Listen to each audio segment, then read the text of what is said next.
Good day, my name is Spanda. Welcome back to another Fluid Mechanics 101 presentation. Just to recap, last time I was talking about series piping. Today I'll be talking about parallel piping. Water pipes in parallel are set up such that the multiple pipes are connected so that water flow splits into the multiple pipes at the beginning, and the separate flow streams subsequently rejoin downstream into another single pipe as depicted in the figure below. So which means you have a pipe, then you separate here into BCE stream and BDE stream, and later on rejoin to EF stream. Figure above shows a parallel piping system in the horizontal plane with no change in pipe elevations, which means these pipes are straight, they're not angled up or down. Water flows through a single pipe AB, and at the junction B, the flow splits into two pipe branches BCE and BDE, as I showed you up. At the downstream and at junction E, the flows rejoin to the initial flow rate and subsequently flow through the single pipe EF. And you should take a note that the flow, if you have a volumetric flow rate here, it will come and split according to if let's say these diameters are the same, then the flow will split half-half. But assuming they're of different diameters, then the flow will split according to those diameters. So to calculate the flow rates and pressure drop due to friction in the parallel piping system shown in figure above, two main principles of parallel piping must be followed. These are flow conservation at end junction point, as I showed you above, that volumetric flow rate is conserved, and a common pressure drop across each parallel branch pipe. Based on flow conservation at each junction point of the pipeline, the incoming flow must exactly equal to the total outflow. So which means inflow is equal to outflow due to conservation of mass. Therefore, at junction B, the flow Q entering the junction must exactly equal the sum of flow rates in branches BCE and BDE, as I showed you earlier on. Thus, Q is equal to Q BCE plus Q BDE, where Q BCE is flow through branch BCE, Q BDE flow through branch BDE. Q is incoming flow at junction B. The other requirement in parallel pipes concerns the pressure drop in each branch piping. Based on this pressure drop due to friction in branch BCE must exactly equal that in branch BDE. So that means the pressure drop here should be equal to pressure drop here.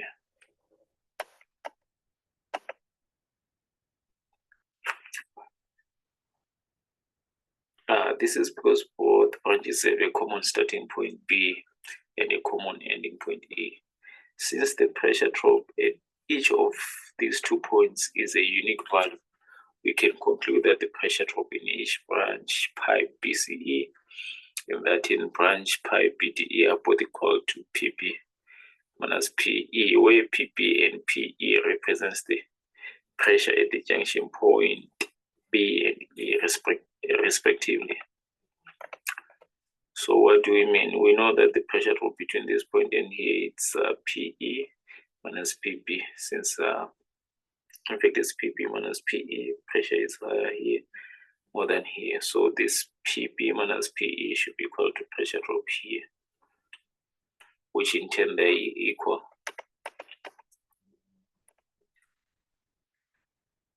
Another approach to calculating the pressure drop in parallel piping is the use of an equivalent diameter for the parallel pipes. For example, in figure above, if pipe AB is a diameter of 14 inch and branches BC and BD have diameters 10 and 12 inch respectively, we can find some equivalent diameter pipe of the same length as one of the branches that will have the same pressure drop between point B and C. There's 2 branches. So which means instead of considering this as two pipes in parallel, we'll find one pipe which has an equivalent length, and that pipe, that equivalent diameter, sorry, not length, equivalent diameter should have the same pressure drop as C and D.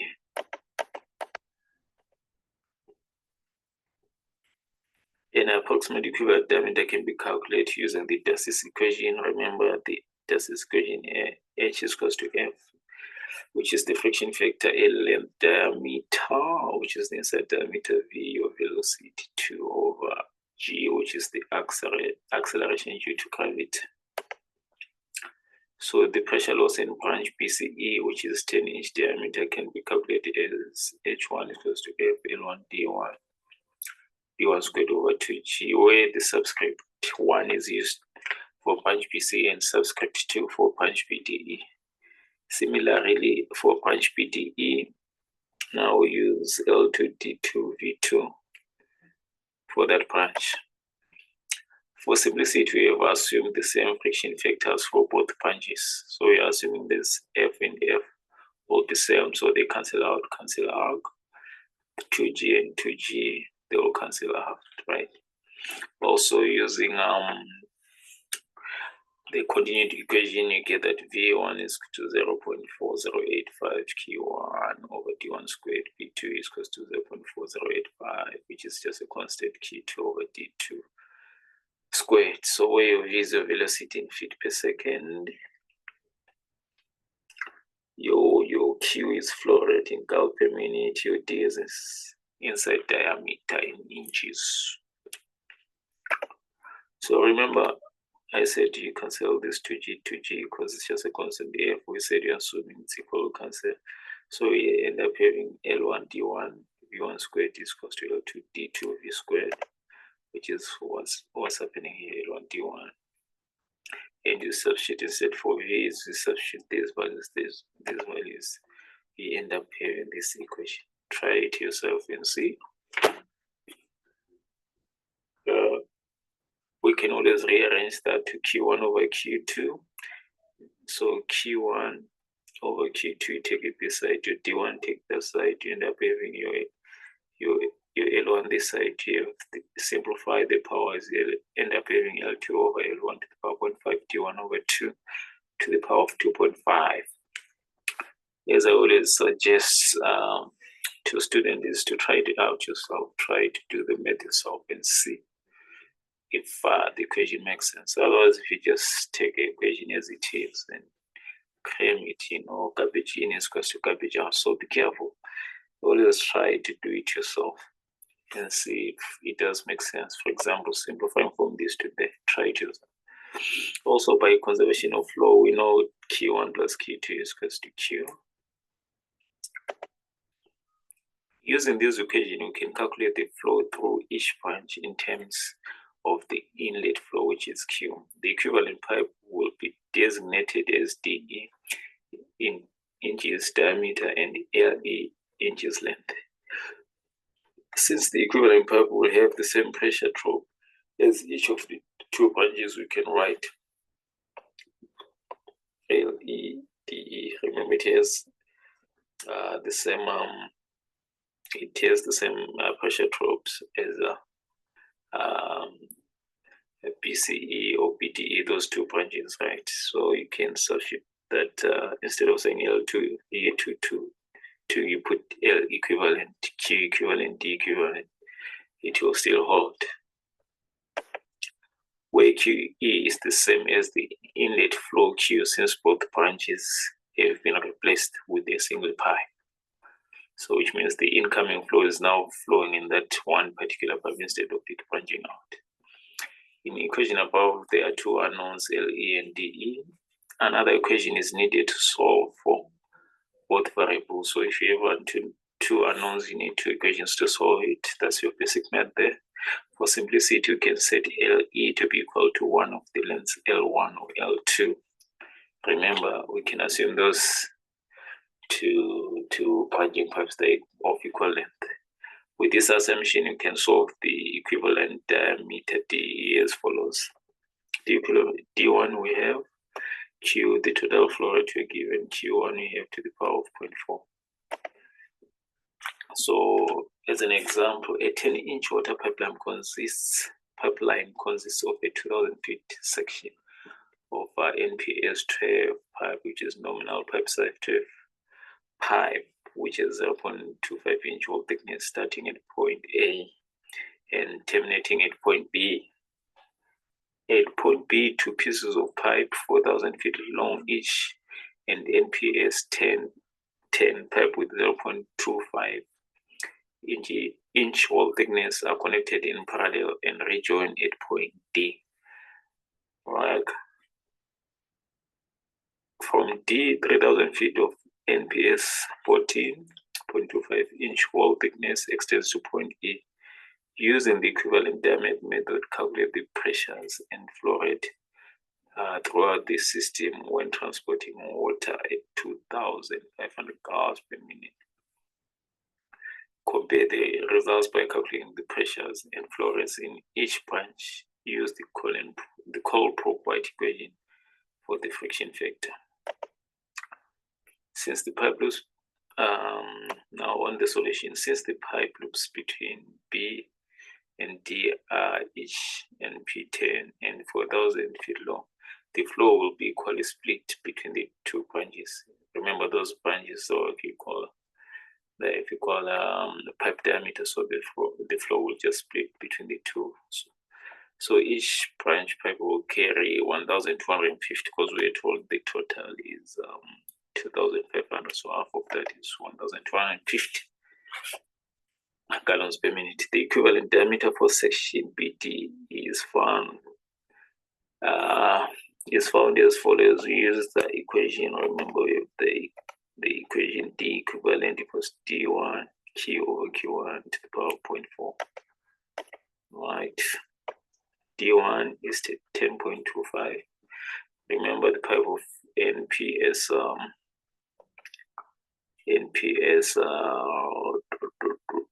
10. Okay. Yeah. Of NPS 10 is inside diameter of 10.75.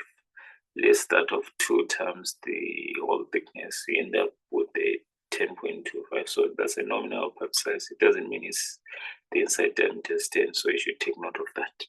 So our Q, which is 2,500 divided by 1,250, whereas you get that 2 to the power of 4, which means our equivalent diameter is 13.525 inches.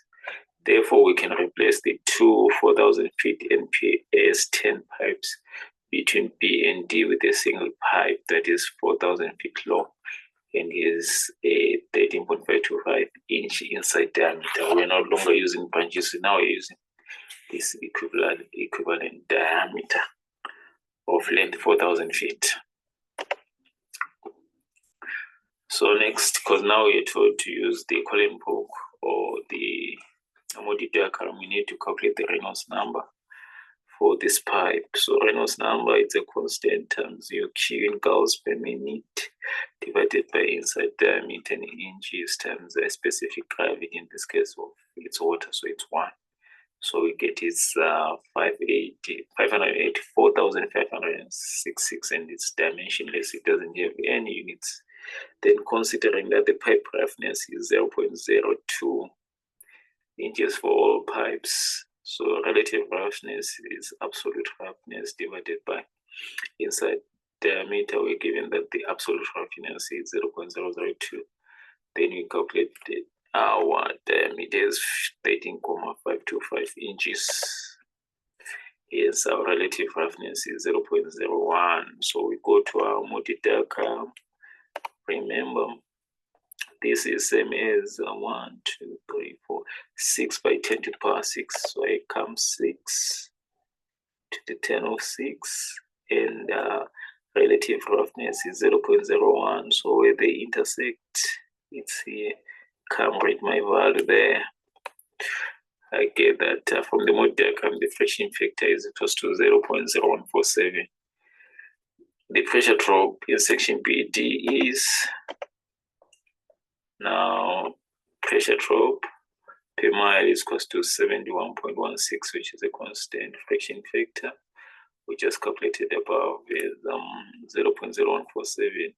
QR flow rate we are given is 2,500 gallons per minute square times SG times 1, which is just your SG divided by your D to the power of 5 inside diameter. So it's 14.4 psi per mile. But we're given that the length is 4,000 feet. So we need to multiply by 4,000 feet, but we wanted to convert those feet into miles so that we can multiply by miles. So total pressure drop in BD is 10.95. So that's the section where there is that branch. Remember, you're saying where those two pipe branch, they have the same pressure drop. So that's the pressure drop there. Okay, for section AB, the starting point, we do the same thing, calculate using the Reynolds number, and we're told it's NPS 12, right? So you go in, it is a inside diameter, which is less than 12, because that's just a nominal pipe size. Do your calculation, you get is 12.25 by 1, you get is 6.4546, which is same as 6 by 10 to the power 6. Therefore, our friction factor will be the same thing. Now, the pressure drop in section AB is equals to a constant friction factor volumetric flow rate squared over inside diameter to the power 5. We get is 22.66 psi per mile. But for that 2,000 feet, you need to convert this 2,000 feet to miles, and so you're dividing by 52.8. So for that 2,000 feet, the pressure drop is 8.58 psi, which is pound per square inches. Finally, for section DE, which is the last section, we have that again. Calculate Reynolds number is that same thing, same as 6 by 10 to the power 6. Same thing, so which means the friction factor is the same thing. The pressure drop in section DE, doing the calculation, you get is 14.58, and that section is 3,000 feet. Converting that to miles by dividing by 5,280, we get that the pressure drop there is 8.28 psi.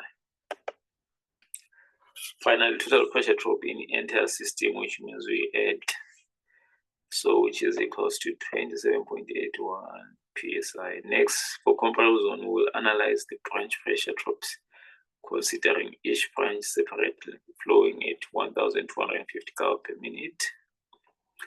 So we'll do that for one section, 1,250. Divide that, we get that our Reynolds number is 3, is almost 4 to the 10 power 6. Then relative roughness is that.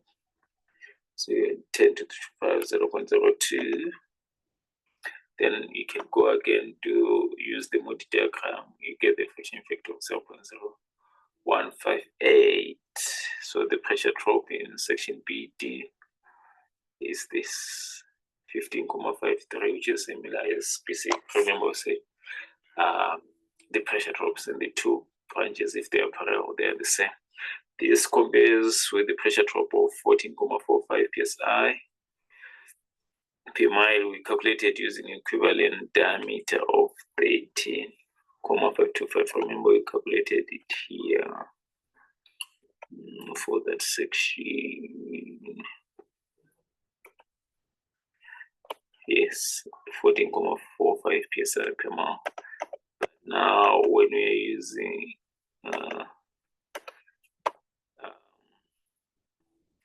we got like it's 15.53. So this compares with the pressure drop of 14.45 psi per mile. We calculate using the equivalent diameters of 13.525. But let's say we're using the real diameters now.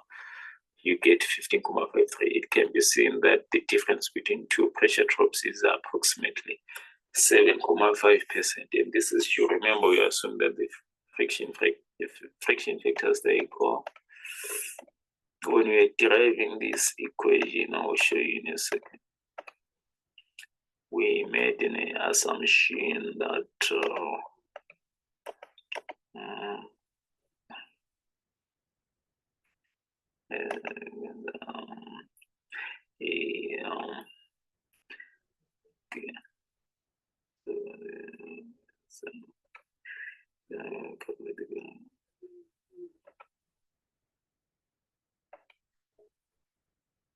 okay, remember we made this simplification. For simplicity, we have assumed the same friction factors for both branches. Of course, they won't be same because they're of different inside diameter, so that's why you get this difference. But 7.5 for engineering terms is not too bad anything. This is not full of them, but I will say anything less than 15% is not bad. It's not bad, but don't quote me on that. Example 2, a water line 5,000 meter long is composed of 3 sections, A, B, and C. Section A is a 200 meter inside diameter and 1,500 meters long. Section C is 400 millimeter inside diameter and is 2,000 meters long. So section A is 2,000 millimeters here, so it's my mistake there. Inside diameter and 1,050 meters long. Section C is 400 millimeters inside diameter and it's 2,000 meters long. The middle section B consists of 2 parallel pipes, each 3,000 meters long. One of the parallel pipes is 150 millimeters inside diameter and the other is 200 millimeters inside diameter. Also, no elevation change throughout. Calculate the pressures and flow rates in this piping system at a flow rate of 5,000 cubic meters per hour using the Hazel-Williams formula with the C effect of 1.2. So remember, this is our Hazel-Williams equations. This is just a constant, our C, which is our friction factor, which is our C factor, so D inside diameter, H is our pressure drop. You can express it in this form or in this form. So with the same thing, we'll assume that the pressure drops in the branches equal. So we equate this, putting 1 here, 1 here. These will cancel. So we end up having these equations. You can try the math and find out yourself. So we will replace the 2 3,000 meter pipe branches in section B with a single equivalent diameter pipe to be determined.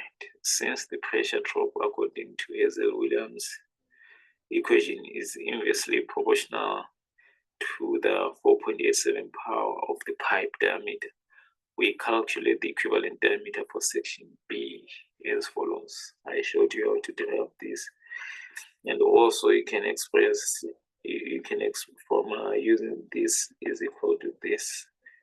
You can simplify, you get this, try it yourself again. We know Q equivalent equals to Q1 plus Q2 due to conservation of flow, right? We have D1, D2, we are given it's 150 millimeters to 50 millimeters.